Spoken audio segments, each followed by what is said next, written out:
తెలంగాణ వ్యాప్తంగా బస్సులు నిలిచిపోయాయి. మూడో రోజు సమ్మె కొనసాగుతోంది. ఇప్పటికే డిపోల ఎదురుగా కార్మికులు నిరసనలు వ్యక్తం చేస్తున్నారు. మరోవైపు ప్రభుత్వంతో చర్చలకు ముందు ఆర్టీసీ జేఏసీ నేతల అత్యవసర భేటీ అయ్యారు. ప్రభుత్వంతో చర్చలే అజెండాగా మీటింగ్ జరిగింది. ముఖ్యంగా ఆర్టీసీ డ్రైవర్ శంకర్ గౌడ్ మృతికి సంతాపం తెలిపారు జేఏసీ నేతలు.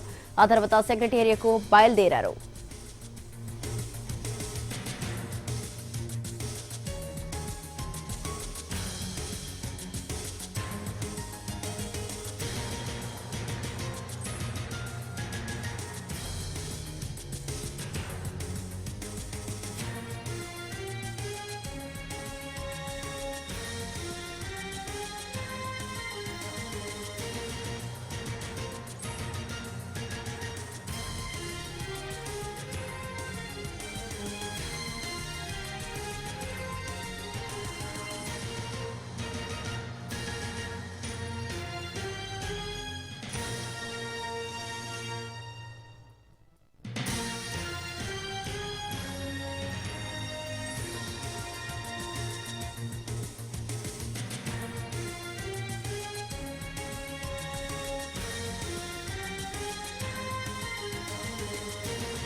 ఆర్టీసీ జేఏసీ నేతలు సెక్రటేరియట్ కు చేరుకున్నారు. చర్చలకు సంబంధించి మరిన్ని వివరాలు మా ప్రతినిధి సుధీర్ అందిస్తారు. సుధీర్,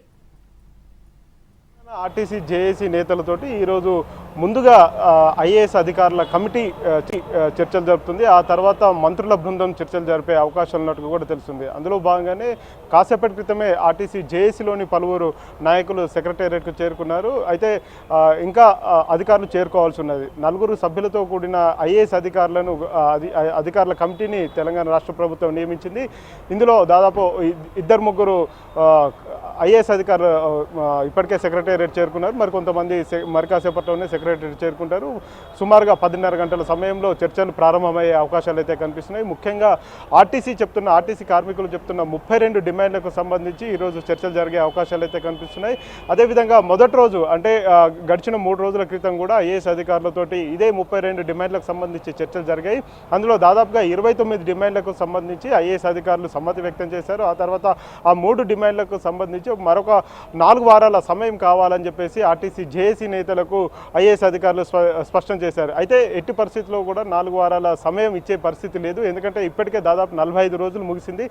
మార్చి మొదటి వారంలోనే మేము సమయం వెళ్తామని చెప్పేసి తమ డిమాండ్లను పరిష్కరించాలని చెప్పేసి ఎండీకి కావచ్చు, లేబర్ కమిషనర్ కావచ్చు, తాము వినతి పత్రం, విజ్ఞప్తి పత్రంతో కూడిన సమ్మె నోటీసును కూడా ఇచ్చాము. అప్పటి నుంచి ఇప్పటి వరకు 45 రోజుల కాలయాపన చేసిన తర్వాత ఇంకా 4 వారాల సమయం అంటే నెల రోజుల సమయం కావాలని చెప్పేసి ఐఏఎస్ అధికారులు కోరడంలో ఆంతర్యం ఏంటి అని చెప్పేసి జేఏసీ నేతలు ప్రశ్నిస్తున్న పరిస్థితి కనిపిస్తుంది. ఈ ఐఏఎస్ల కమిటీ కావచ్చు, లేకపోతే ఇప్పుడు జరుగుతున్న చర్చలు కేవలం కాలయాపన కోసమే అని చెప్పేసి కూడా జేఏసీ నేతలు పదే చెప్తున్నారు. ఎందుకంటే గతంలో బీఆర్ఎస్ గవర్నమెంట్లో సమ్మె చేస్తున్న సమయంలోనే ఈ డిమాండ్స్ ఏవైతే ఉన్నాయో ఈ డిమాండ్స్ అన్ని తెర మీదకి వచ్చాయి. అప్పుడే ఆ సమస్యలు పరిష్కరిస్తారని చెప్పేసి ఆ గతంలోనే ముఖ్యమంత్రి స్పష్టం చేసినప్పటికీ కూడా దాదాపు 55 రోజుల పాటు సమ్మె చేశాము. అయినా కానీ సమస్యలు పరిష్కారం కాలేదు. చివరిగా ఏదైతే ప్రభుత్వంలో ఆర్టీసీని విలీనం చేయాల్సిన ప్రధాన డిమాండ్ ఏదైతే ఉందో ఆ డిమాండ్ కూడా దాదాపుగా ఫుల్ఫిల్ అయిపోయింది. అందులో కేవలం అపాయింటెడ్ డే ఒక్కటి మాత్రమే మిగిలిపోయింది. ఆ ఒక్క ప్రక్రియను పూర్తి చేస్తే పూర్తిగా తెలంగాణ ప్రభుత్వంలో ఆర్టీసీ విలీన ప్రక్రియ అనేది పూర్తి అయిపోతుందని చెప్పేసి ఆర్టీసీ జేఏసీ నేతలు చెప్తున్నారు. కానీ ఇప్పుడు మళ్ళీ రాష్ట్ర ప్రభుత్వం కావచ్చు, ఐఏఎస్ అధికారులు కానీ ప్రభుత్వంలో విలీనం చేయాలంటే అది చాలా వ్యయ ప్రయాసాలు కోర్చిన ప్రక్రియ అని చెప్పేసి చెప్తున్నారు. అంతేకాకుండా ఇటు 2 పిఆర్సీల బకాయిలు ఏవైతే ఉన్నాయో అవి కూడా ఇప్పుడే ఇయ్యలేము అని చెప్పేసి కూడా అధికారులు చెప్తున్నారు. అదేవిధంగా ప్రభుత్వం చెప్తుంది. మరొక వైపు కార్మిక సంఘాలు ఏవైతే ఉన్నాయో తెలంగాణ ఆర్టీసీలో ఉన్న దాదాపు 14 కార్మిక సంఘాలు ఉన్నాయి. ఆ 14 కార్మిక సంఘాలను గుర్తించి వారికి గుర్తింపు సంఘం ఎన్నికలను నిర్వహించాలని చెప్పేసి కూడా పదే డిమాండ్ చేస్తున్నారు. ఈ 3 డిమాండ్లో 2 ఆర్థికపరమైన అంశాలు అయితే ఉన్నాయి. ఈ కార్మిక సంఘాలను గుర్తించే ప్రక్రియ ఏదైతే ఉందో అది ఆర్థికపరమైనది కాదు కాబట్టి అది వెంటనే చేపట్టాలి. ఈ 3 డిమాండ్లను వెంటనే చేయాలి అని చెప్పేసి కూడా కార్మికులు డిమాండ్ చేస్తున్నారు. అందులో భాగంగానే నిన్న ఉమ్మడి వరంగల్ జిల్లాలోని నర్సంపేటలో ఒక డ్రైవర్ ఆత్మహత్యాయత్నం చేశారు. రాత్రి చికిత్స పొందుతూ ఆయన మృతి చెందారు. ఆయన మృతి పట్ల కూడా ముఖ్యమంత్రి ముఖ్యమంత్రి దిగ్భ్రాంతి వ్యక్తం చేశారు, మంత్రివర్గం దిగ్భ్రాంతి వ్యక్తం చేసింది. ఇప్పటికే ముఖ్యమంత్రి పదే కార్మికులకు అప్పీల్ చేస్తున్నారు, క్షణికావేశానికి లోను కావద్దు, ఎవరు కూడా సంయమనం కోల్పోవద్దు అని చెప్పేసి ఇటు కార్మికులకు కావచ్చు అదేవిధంగా ప్రజలకు కూడా విజ్ఞప్తి చేసిన పరిస్థితి కనిపిస్తుంది. ఈ రోజు చర్చలు సఫలం అవుతాయా లేదా అనేది కూడా